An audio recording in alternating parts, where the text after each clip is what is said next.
Hi, this is Michael Waits, and welcome back to India Game Changer. Today, we are lucky to be joined by the esteemed Avinash Joshi, the CEO of NTT in India. Thank you so much for coming on the show and for all of your patience. I really appreciate it. Thank you, Michael. My pleasure to be here on your show. Before we get into the depth of this conversation, can our listeners get a little bit of your background for some context? Oh, sure, Michael. So I started professionally working since 1990. So this is like 33rd year, I guess. Academically, I have done engineering and then the management degree, and then have worked in few companies around IT, telecom, and variety of roles: sales, business development, project management, strategic engagements, account management, and now I'm here in NTT since January 2022. So this is over a year and a half as a CEO for the company. I've always felt like the combination of an engineering degree, right, which is sort of logic analysis and sort of detail based with a business degree is super powerful. Do you feel that in your day to day that you lean on those things constantly, if you know what I mean? I got to be absolutely candid. At times, I have felt, well, did I really need to do engineering for doing what I'm doing? Honestly, okay.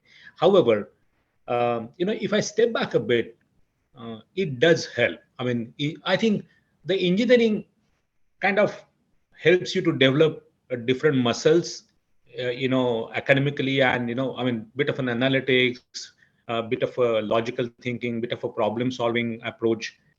We don't realize it, but throughout the course and the mindset, you start becoming someone like that. Right. So I think in the balance, it probably is not appropriate for me to say, well, engineering didn't add anything to me. Although, like I said, I'm absolutely candid. At times, I have felt, oh, why did I do engineering if I were to do this?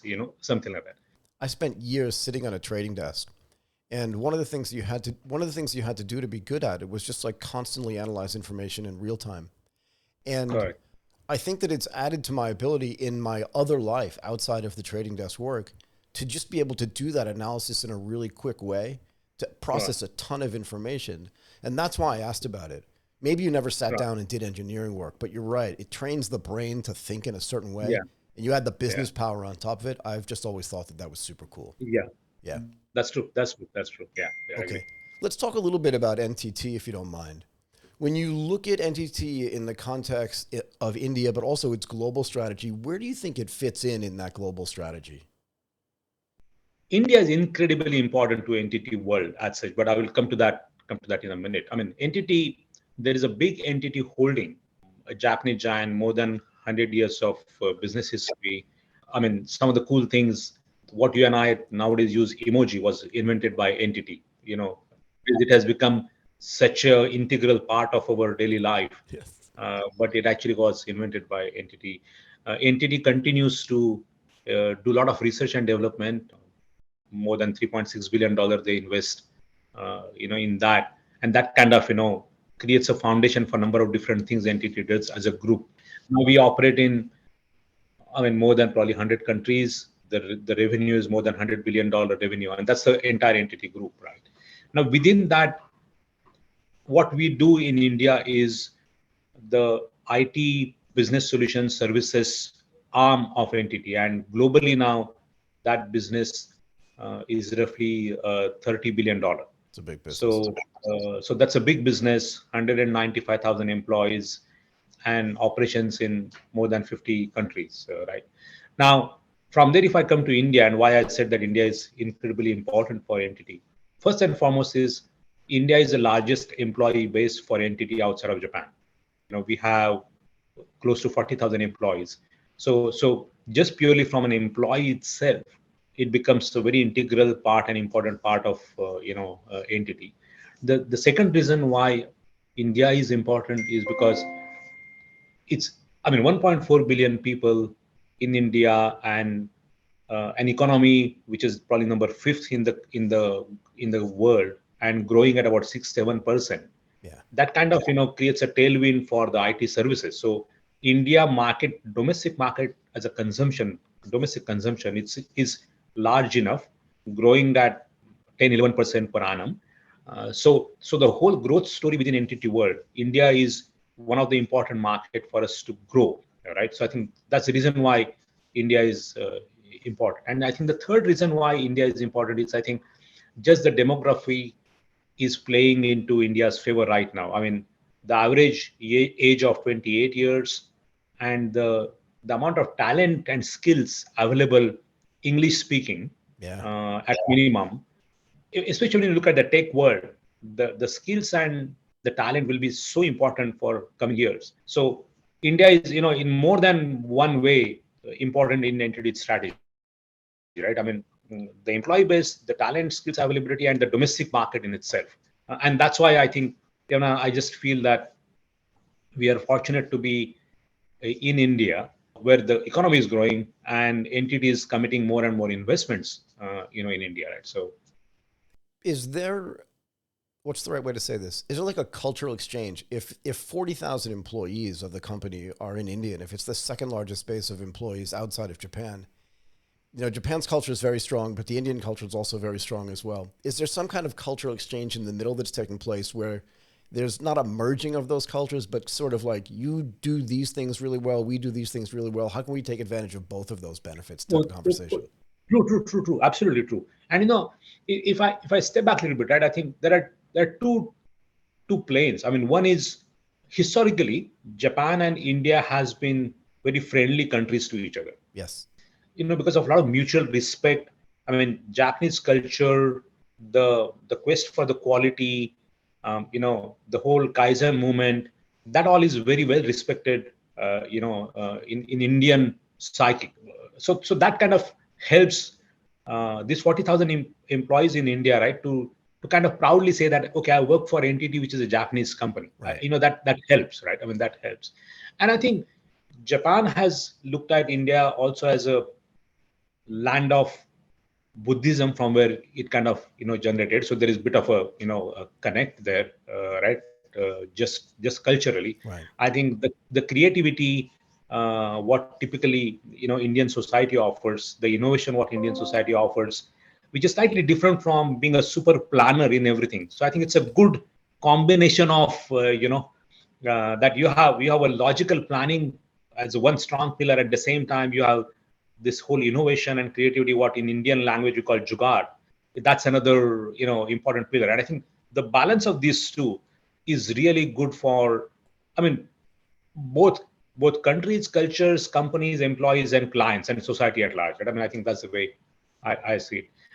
I see there is a lot of inclusiveness in both cultures, the mutual respect and inclusiveness in both cultures. So I think there's so many things to learn from, each other.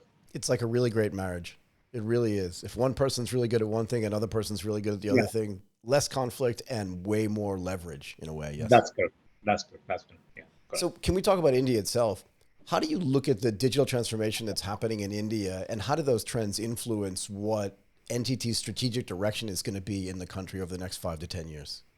That's right. India itself, I think, is kind of leapfrogging in terms of certainly technology. I mean, just look at how soon 5G came into India, or when the mobile revolution started. I mean, the amount of bank transactions gets done through the whole payment stack, what is now called India stack. Yeah. The connectivity, the infrastructure, more than billion mobile subscribers, and the penetration of that. So with the literacy rate, going high, the economy growing, more manufacturing getting set up in India. So I think India in itself, in my opinion, and this is not only because I'm Indian, but I'm just look at it dispassionately a little bit, and then look at all the ingredients. I mean, next 10 years are really going to be important for India. And I think, I mean, I have a son, 26-year-old, and I keep telling him that, look, I think for next 25 years, you would be incredibly proud that you are from India, because I think what India has that now reached to a stage where from here, if you execute well, this society, this country will offer a lot more, right? And I think entity very well recognizes that. I mean, in terms of the importance of the market, the country, and everything else. So as a result, I think the way I see NTT shaping up in India is continue to touch these three different planes. One is what can we do to better the society? I mean, betterment of the society. So how can technology help? And in that sense, then what can we do to really digitize everything at source? I mean, today, the way the digital payments are taking place, I mean, they are like absolutely unbelievable circumstances under which people are paying each other, unheard of. Yeah. And there is so much of a pervasiveness of that in the whole digital transformation. Now, add to that, I think the connectivity is an important element to digital transformation, and the whole mobile and broadband connectivity, I think that's playing a role. And then ultimately, you require that kind of an innovation startup mentality of putting apps on top of this whole infrastructure. And that's where, I mean, you probably have maximum, I mean, maybe number two in the world number of startups in India, right? So I think to that extent, you have the content getting created, the scale is getting formed, and then you have an infrastructure getting. I mean, look at our data center, right? I mean, we already have 16 data centers in India. We probably will double our capacity of data center by March 2024, and that's all because people look at more and more digitally transforming. You will require the digital backbone, and which is the data center and connectivity as well, right? And then how do you manage that? That's where I think the services will come into picture. You look at any, I mean, not only us, I think you look at any major player in the world, whether it's a product, hardware, software, or services, India will be in top of their strategy, right? So I just continue to think that's the reason why we are in this incredibly important space right now to leverage upon. Can we talk a little bit about something you've mentioned already, UPI? So the Unified Payments Interface is a transformational event, I think, for India, and sort of driven by the Reserve Bank of India, but built by kind of a separate but related company. First of all, this idea of being proud to be Indian, I think is really great, and it's obvious there's so many reasons to be proud, right? This is one of the reasons why we do this show. We want to tell people how all these things are changing the game. Can you talk a little bit about how payments specifically, and mobile payments in particular, changed the way Indian businesses run, both big businesses and SMEs and even smaller businesses? Right, right. What has happened because of the whole initiative of NPR is it has made technology so inclusive, for people to access. I mean, what I think mobile did a few years ago, in terms of education and connectivity, if you could look at the era before mobile, I mean, we all had to wait for a number of years to get even simple basic telephone line at our home. From there, we kind of leapfrogged into, a mobile era, and then the connection. So that kind of helped connectivity. I think the whole financial inclusion, the push from the government, opening up the interfaces, and also I think vision of thinking at scale, which kind of rode on this whole connectivity part, right? And then the stack started getting important. The other aspect is that the senior citizens of 75 and above, they who otherwise would not have had any opportunity to do anything digitally, in the local languages now, and the number of steps you end up taking, the simplicity of whether you are young or old, whether you are literate or illiterate, it did not matter. I mean, it was very easy to consume because of the simplicity. And then of course, the whole experience of getting that done faster. You don't have to wait. I do have some experiences. Sometimes in the more developed world, you do a credit card transaction, and then the text message you get from the credit card company, if at all you get it, it comes after 2 hours. In India, you get that. I mean, you get that in like less than a minute. Yeah. And if the transaction is much higher, you actually get a call from the bank saying that, did you really do this transaction? Because we're just trying to check that there is no fraud. So I think this whole scale at which this is being done, and what it has done, I think, is to got the society together much closer. There's some other really big benefits from scale as well. I don't want to compare one country to another per se.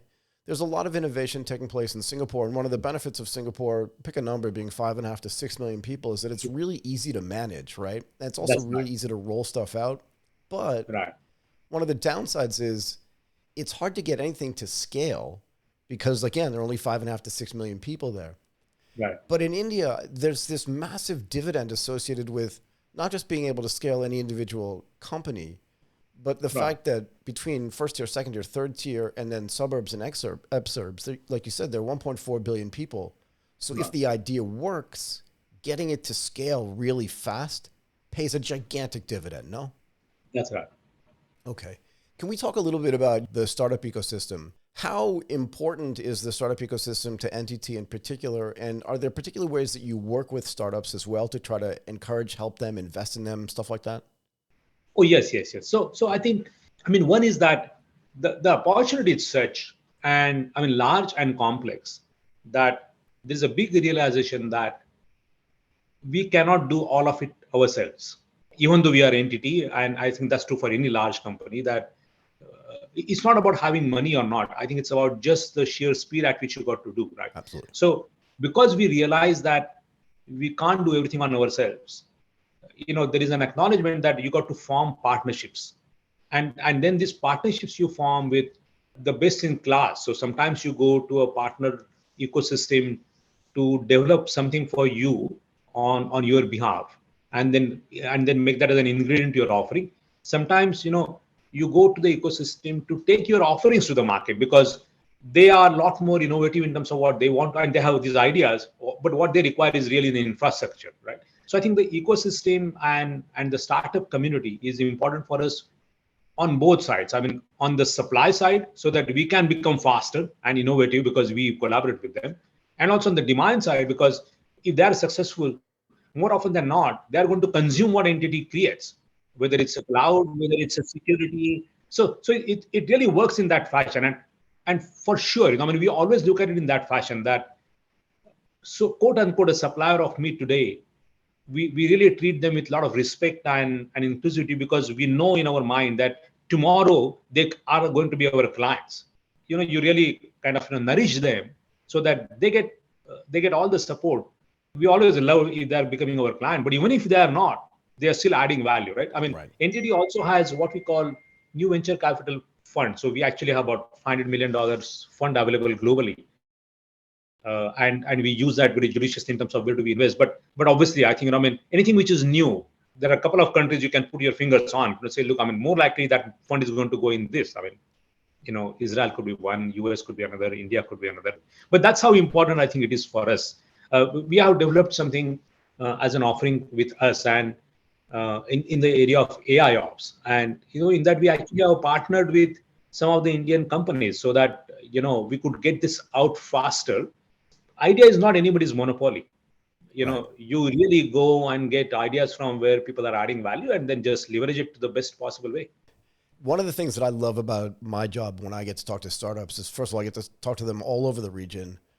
Is there a personal excitement for you as well, and just an enjoyment just to talk to people that are so, what's the right word, passionate about what they're trying to build? Like you said, successful or not, they're adding value Yeah. and just giving new ideas out there. Is there some personal excitement in that for you as well? Oh, absolutely. And let me just give an example. Actually, one of these afternoons, couple of months back, my son invited a friend of his from college. His friend actually works in social sector, and he just invited him for a lunch, and we are having lunch together, and what do you do, and how things are, and all that stuff. And what we realized is that he's working for a company almost like a CTO, where they have created a device to educate blind people. Okay. Okay. Yeah. And then I kind of got interested in looking at what exactly are they doing, how does this work, what are the problems they face, and so on and so forth, right?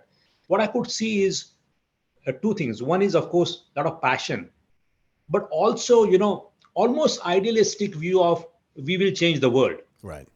And that's important. I mean, that's absolutely important. I mean, while critical thinking is important, but you got to have that hope that we'll change the world. Then it's a right combination. I mean, if you're only hopeful and no critical thinking, then you are being naive. Right. And if you're only critical thinker and not having hope, then you are being sarcastic, or Right. cynical. So it doesn't matter, right? So when I looked at that, I really got immensely interested. I connected them with my folks in company, and I just learned, like last week, our folks have now signed up with them, and we are going to sponsor a school giving some 15 of their devices. Now, just imagine this, right? That in one interaction with somebody who is having a lot of hope and wanting to do something. I mean, he passed out from a very premier school, but then got into a social sector, and a simple unassuming guy, and he's trying to do something, and then we got interested, and now actually a school is getting some support from us because they have developed something. On our own, we may not have developed something like that. Right.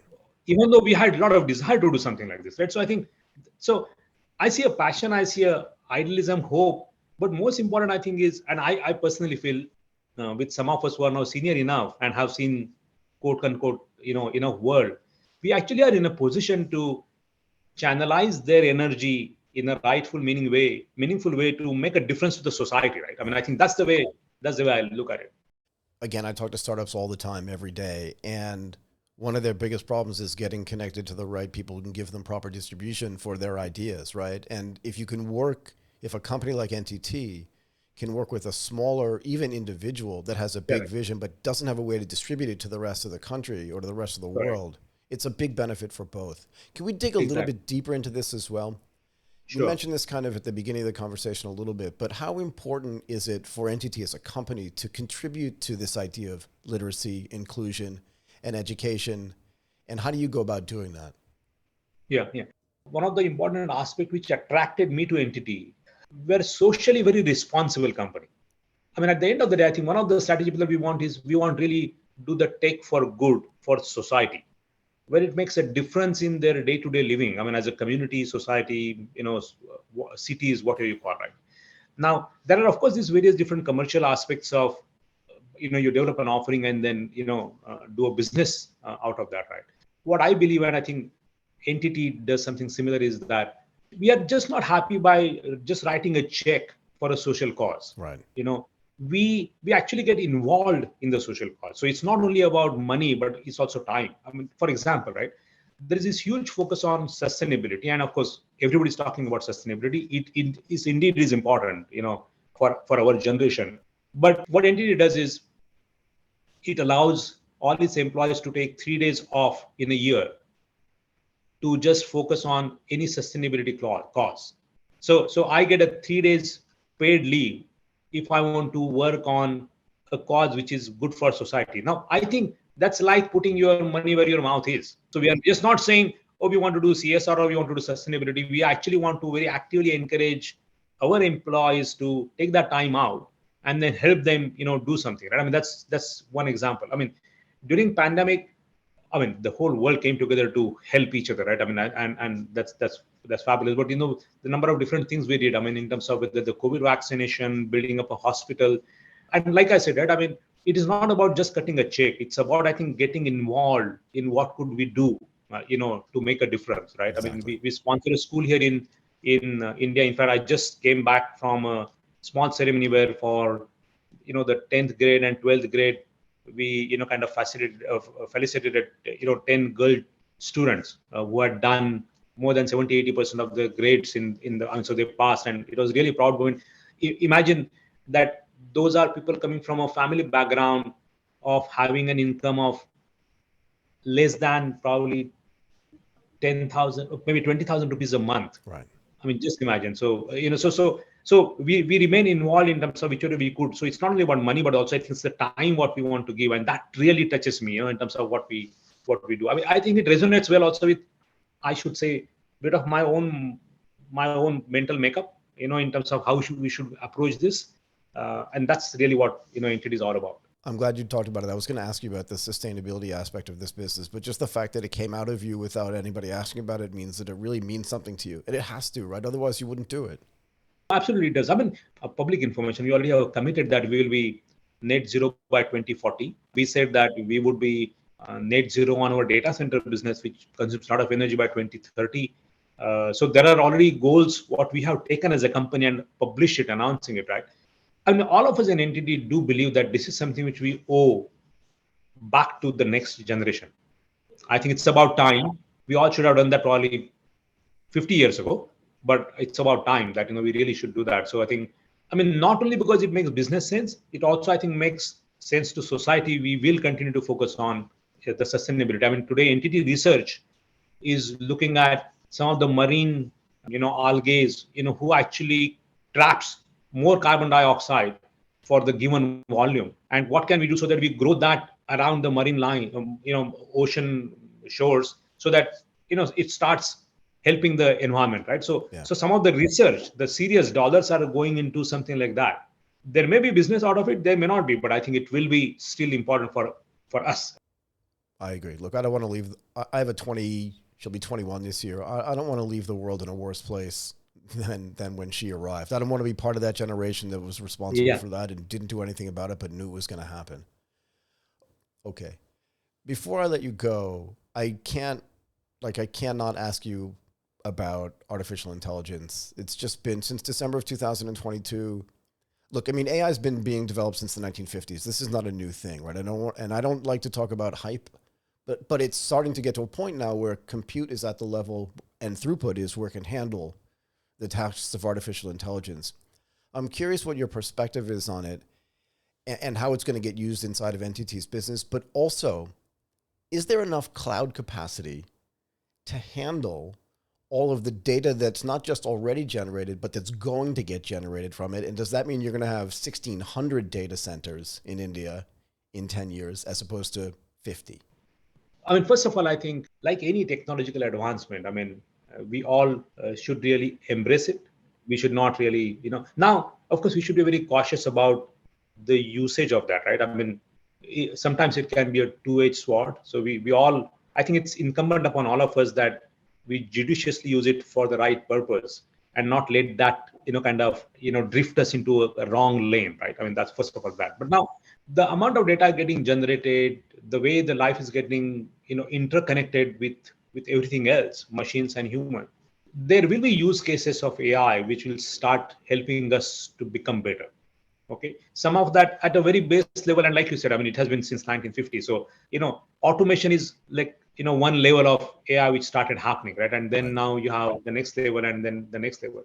Eventually, we all will probably reach to a point where we will know that these are the areas where we need AI or a generative AI more, and these are the areas where we are actually better off by not using it. Now, I think these are early days, and yes, I think right now it is kind of becoming.